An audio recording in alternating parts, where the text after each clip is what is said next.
Un encuentro con su palabra, porque secase la hierba, marchitase la flor, mas la palabra de Dios permanece para siempre. Con ustedes, el doctor José Ricardo Arias Quintero.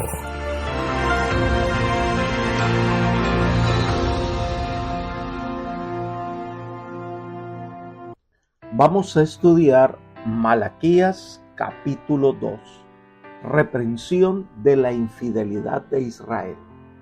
Te invito a orar. Padre nuestro que estás en el cielo, gracias te damos, Señor, por tus bondades. Gracias te damos por el perdón de los pecados. Gracias te damos, Señor, por que nos cuidas. Y te pedimos en este momento que nos asistas con la presencia de tu Espíritu para que al estudiar tu palabra podamos tomar lecciones que nos ayuden a crecer, que nos permitan desarrollar una fe, una fortaleza espiritual. Gracias, Señor, por enviarnos tu Espíritu Santo para que sea nuestro Maestro, pues esta petición la hacemos en los méritos de nuestro Señor Jesucristo. Amén. Hubo una época en la que las iglesias cristianas experimentaron una frialdad y abandono de los feligreses a las prácticas religiosas. Para tratar de hacer volver a las personas a la iglesia, trataron de facilitarles la vida cristiana en lo que se llamó el pacto de medio camino, que no es otra cosa que podían asistir a la iglesia, bautizar a sus hijos, con tal de que no llevaran una vida escandalosa, pues si no podían ser cristianos completos, pues solo se les impedía participar de la cena. Entonces se volvieron cristianos a medias, y fue tanto que se esparció esa forma de vida que aún el rito de la cena del Señor se fue olvidando, para no hacer sentir mal a nadie. Muchos cristianos rinden al Señor un servicio a medias. No se identifican totalmente con la obediencia al Señor, pero tampoco se entregan completamente al mundo. Llevan una vida sin compromiso. Ese era el problema de Israel. Los sacerdotes que debían guiar al pueblo a la obediencia, al servicio fiel al Señor, pues eran servidores de Dios a medias, y Dios no podía aceptar ese tipo de servicio. Por eso envió al profeta Malaquías para llamar la atención del pueblo. Al estudiar el capítulo 2, encontramos al profeta transmitiendo reprensión a los dirigentes espirituales del pueblo y por ende a todo un pueblo que se había desviado del servicio al verdadero Dios, el servicio que se le debe brindar de corazón al Todopoderoso. La primera parte de este capítulo son los versículos 1 al 9 y es la reprensión del Señor a los sacerdotes. Miremos los versículos 1 y 2. Ahora pues, sacerdotes, para vosotros es este mandamiento. Si no escucháis y si no decidís de corazón dar gloria a mi nombre, ha dicho Jehová de los ejércitos, enviaré maldición sobre vosotros y maldeciré vuestras bendiciones, y ya les he maldecido, porque no os habéis decidido de corazón. Esta reprensión severa es para los sacerdotes. Los que debían de haber sido dirigentes y maestros espirituales son aquí censurados por el profeta. Pero este llamado de atención tiene una condición: si no escucháis y no decidís. Si nos detenemos un poco, nos damos cuenta que esta reprensión llama la atención sobre lo que están haciendo. Si ellos escuchan, si ellos se arrepienten, si ellos deciden obedecer al Señor, entonces se ha logrado el objetivo, porque Dios no desea que ninguno se pierda. Dios da oportunidades para que se reconozcan los errores y la gente pueda obtener el perdón. Pero si definitivamente ellos no oyen y no dedican a honrar a Dios, entonces viene la sentencia. Dice, maldeciré vuestras bendiciones. El resultado de no glorificar a Dios sería una maldición enviada sobre ellos. En el Antiguo Testamento este es un tema fundamental. Bendición por la obediencia, maldición por la desobediencia. Dios había otorgado muchas bendiciones a su pueblo, no solo en lo material, sino también en lo espiritual. Pero estas bendiciones se convierten en juicio contra los sacerdotes por su infidelidad. Dios espera que todos aquellos que han sido llenos de la gracia divina puedan mostrar al mundo las bendiciones de servir al Señor. El siguiente comentario nos ayuda a entender esta realidad. Dice: el Señor exige de todos los que profesan ser su pueblo mucho más de lo que le damos. Espera que los creyentes en Cristo Jesús revelen al mundo, en palabras y hechos, el cristianismo que fue ejemplificado en la vida y el carácter del Redentor. Si la palabra de Dios es atesorada en su corazón, darán una demostración práctica del poder y la pureza del Evangelio. El testimonio que así se demuestra al mundo es de mucho más valor que los sermones o profesiones de piedad que no revelan buenas obras. Recuerden los que menciona en nombre de Cristo, que individualmente están haciendo una impresión favorable o desfavorable de la religión de la Biblia en la mente de todos aquellos con quienes se relacionen. Esto se encuentra en The Southern Review, 17 de enero de 1905. Dios espera que cada uno de nosotros refleje al mundo lo que significa servir al Señor, que podamos ser un medio de salvación por medio de nuestra influencia. Pero si como los sacerdotes nuestra profesión de fe es apariencia, nuestra religión será ineficaz. Sigamos estudiando Malaquías 2, ahora los versículos 3 y 4. Yo os dañaré la sementera y os echaré al rostro el estiércol de vuestros animales sacrificados, y seréis arrojados juntamente con él. Así sabréis que yo os envié este mandamiento para que permanezca mi pacto con Leví, ha dicho Jehová de los ejércitos. La reprensión del Señor contra los sacerdotes comienza diciendo que Él dañará la sementera, es decir, lo que han cultivado, lo que han sembrado será dañado. De esta manera, Dios reprende su orgullo. Entonces dice que les echará el rostro, el estiércol y los desecha con ellos. Este lenguaje gráfico muestra cómo veía Dios a los sacerdotes infieles, quienes para Él eran dignos de la humillación más insólita. Los desechos de los animales sacrificados eran llevados fuera del campamento para ser quemados. De esta manera los sacerdotes serían desechados y sufrirían humillación, además de la pérdida de su cargo. El propósito del Señor con esta advertencia era sacudirlos para que abandonaran su complacencia. Es más, el Señor les dice: el estiércol de vuestros animales sacrificados. En otras palabras, de vuestras fiestas. Dios no consideraba suyas las fiestas celebradas en su honor, porque en la observancia de ellas los sacerdotes solo manifestaban su propia voluntad y su propio gusto. Ahora, el pueblo comprobaría por su propia experiencia y en forma inequívoca que esas amenazas divinas no eran en vano. Ellos experimentarán el precio de la desobediencia con la experiencia amarga de sus consecuencias. Entonces les recuerda: mi pacto con Leví. El Señor desea que el pacto con la tribu de Leví, quien fue apartada para el servicio sacerdotal, perdure, pero para ello necesita que los sacerdotes se arrepientan del pecado y vuelvan al camino de la obediencia. Sigamos con el versículo 5. Mi pacto con él fue de vida y de paz. Se las di para que me temiera, y él tuvo temor de mí, y ante mi nombre guardaba reverencia.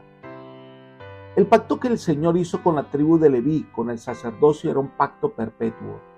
El deseo del Señor es que le sirvieran con gozo y con fidelidad. La vida y la paz era la parte de Dios en ese convenio, y esas bendiciones estaban condicionadas a la obediencia fiel al pacto. Este pacto fue dado para que me temiera, es decir, la parte de los sacerdotes en el pacto era reverenciar y obedecer a Dios. Ahora, mediante su profeta, el Señor se esforzaba por renovar su pacto glorioso con los sacerdotes en los días de Malaquías. Sigamos con los versículos 6 y 7. La ley de verdad estuvo en su boca, iniquidad no fue hallada en sus labios. En paz y en justicia anduvo conmigo, y a muchos hizo apartar de la maldad, porque los labios del sacerdote han de guardar la sabiduría, y de su boca el pueblo buscará la ley, porque es mensajero de Jehová de los ejércitos. Aarón, el primer sacerdote, temió y reverenció a Dios. Aarón también cumplió esta responsabilidad y vivió conforme a la piedad que enseñó. Aquí se nos muestra que el propósito de Dios era que los sacerdotes fueran dirigentes tanto por precepto como por ejemplo. Los sacerdotes eran los mensajeros de Dios en Israel. No solo debían representar al pueblo ante Dios, sino que también eran responsables de representar a Dios delante del pueblo por medio de la enseñanza. El pueblo tenía el derecho de esperar que los sacerdotes le dieran la debida instrucción en asuntos espirituales. Pero en la época de Malaquías, ellos se habían convertido en un modelo de desobediencia. Elena de White comenta: el pacto de vida y paz que Dios había hecho con los hijos de Leví, el pacto que habría traído indecibles bendiciones si se lo hubiese cumplido, el Señor ofreció renovarlo con los que habían sido una vez caudillos espirituales, pero que por la transgresión se habían tornado viles y bajos de todo el pueblo. Esto lo encontramos en Profetas y Reyes, página 521. Los planes de Dios no se llevan a cabo por la rebeldía a su pueblo. Versículos 8 y 9. Mas vosotros os habéis apartado del camino, habéis hecho tropezar a muchos en la ley, habéis corrompido el pacto de Leví, dice Jehová de los ejércitos. Por eso yo os he hecho despreciables, viles ante todo el pueblo, porque no habéis guardado mis caminos y hacéis acepción de personas al aplicar la ley. Los sacerdotes del tiempo de Malaquías se apartaron por completo del parámetro original que fue dado a Leví e hicieron que muchos otros tropezaran por su mal ejemplo y su interpretación falsa de la ley. Debido a la conducta de los sacerdotes que deshonraban y causaban oprobio al culto divino, era tan solo natural que el pueblo los despreciara. La hipocresía es uno de los pecados más viles. En consecuencia, la vergüenza y la degradación más infame cayó sobre ellos. Ahora, pensemos en el privilegio que tenemos como siervos de Dios, como hijos del Eterno. Nosotros debemos ser ejemplo por precepto y por nuestra vida. El Señor describe a sus hijos como Pedro lo hacía: pero vosotros sois linaje escogido, real sacerdocio, nación santa, pueblo adquirido por Dios, para que anunciéis las virtudes de aquel que os llamó de las tinieblas a su luz admirable. Primera carta de Pedro, capítulo 2, versículo 9.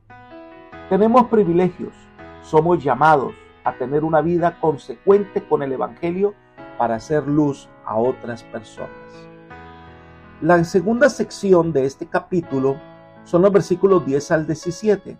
Eran la descripción de las abominaciones del pueblo. Leamos el versículo 10. ¿Acaso no tenemos todos un mismo Padre? ¿No nos ha creado un mismo Dios? ¿Por qué pues somos desleales los unos con los otros, profanando el pacto de nuestros padres? Malaquías es quien habla en este momento. Les recuerda que ellos tienen un mismo Padre, en este caso Dios, el Creador, el Supremo Hacedor. Y se destaca que Israel como pueblo es el único que adora a Dios como el Creador. Y la observancia del séptimo día, sábado, se lo recordaba constantemente. Recordemos Éxodo capítulo 20, versículos 8 al 11. Acuérdate del sábado para santificarlo. 6 días trabajarás y harás toda tu obra, pero el séptimo día es reposo para Jehová tu Dios.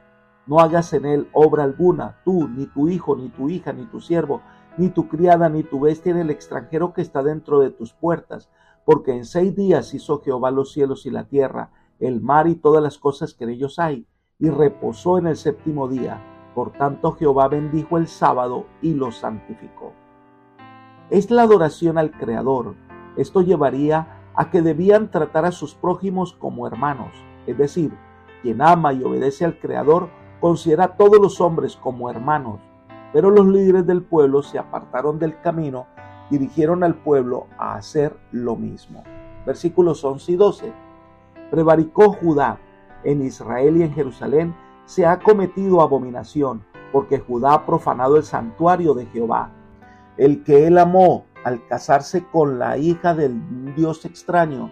Jehová arrancará de las fiestas de Jacob al hombre que haga esto, al que vela, al que responde y al que ofrece ofrenda a Jehová de los ejércitos. Toda la nación era culpable de haberse apartado de Dios. El templo o lugar donde se manifestaba la presencia de Dios fue profanado por la conducta pecaminosa del pueblo. Además, se refiere a la violación de la voluntad de Dios con el divorcio de las esposas judías y se unían con mujeres extranjeras que servían a otros dioses falsos, violando así el pacto que Dios había hecho con su pueblo. Entonces el Señor dice que cortará al pueblo por su falta de arrepentimiento, y entonces describe el que vela, al que responde y al que ofrece ofrenda. Estas tres personas representan al pueblo que no obedecía la indicación del Señor. Su rebeldía lo llevaba por el camino equivocado, y aunque el Señor le advertía, no querían arrepentirse. Entonces las consecuencias son una realidad. En otras palabras, aunque los transgresores de Judá se dieran cuenta del peligro venidero, su falta de arrepentimiento determinará que al fin fueran cortados. Miremos los versículos 13 y 14. Pero aún hacéis más. Cubrís el altar de Jehová de lágrimas, de llanto y de clamor. Así que no miraré más la ofrenda ni la aceptaré con gusto, y de vuestras manos más diréis. ¿Por qué? Porque Jehová es testigo entre ti y la mujer de tu juventud, con la cual has sido desleal, aunque ella era tu compañera y la mujer de tu pacto. Se agrava el pecado de los sacerdotes por la hipocresía de su dolor al ver que Dios rechazaba sus ofrendas. Dios no podría aceptar los sacrificios que le presentan mientras persistieran en su mal proceder. Si Dios lo hubiera hecho, los habría confirmado en sus malos caminos. El llanto y el clamor serían en vano porque el pecado había cerrado la puerta de acceso a Dios. Pero ellos preguntan, ¿por qué? Esta pregunta es una evidencia de que el pueblo rehusaba admitir su culpabilidad debido a su escepticismo saturado y de justificación propia. Y entonces le responde al Señor, Jehová es testigo entre ti y la mujer de tu juventud, con la cual has sido desleal. Quizás esto indique que muchos de esos sacerdotes impíos habían abandonado a sus esposas y habían tomado otras esposas, tal vez mujeres paganas. Se debe a que los sacerdotes que habían violado sus votos matrimoniales y que ellos no lograron la separación total de los ídolos que Dios requería. Los sacerdotes, por su investidura, hacían que su culpabilidad sea mayor y su hipocresía la más inaceptable para Dios. Miremos el versículo 15. ¿No hizo él un solo ser en el cual hay abundancia de espíritu? ¿Y por qué uno? Porque buscaba una descendencia para Dios. Guardaos pues en vuestro espíritu y no seáis desleales para con la mujer de vuestra juventud. Malaquías llamó la atención sobre la institución original del matrimonio por parte de Dios. En Génesis 2:24 dice, por tanto dejará el hombre a su padre y a su madre y se unirá a su mujer y serán una sola carne. El Señor determinó que en el matrimonio los dos lleguen a ser uno. Dios lo determinó así y de la pareja original el Señor quería levantar una descendencia. Dios no hizo varias mujeres para Adán. La poligamia, el divorcio y el matrimonio con mujeres idólatras eran situaciones destructivas para el establecimiento de un remanente piadoso en el linaje de Mesías prometido. El Señor condena la conducta de los sacerdotes y del pueblo en general que se divorcian de la mujer legítima para casarse con mujeres idólatras que violaban el principio fundamental de la unidad en la relación matrimonial.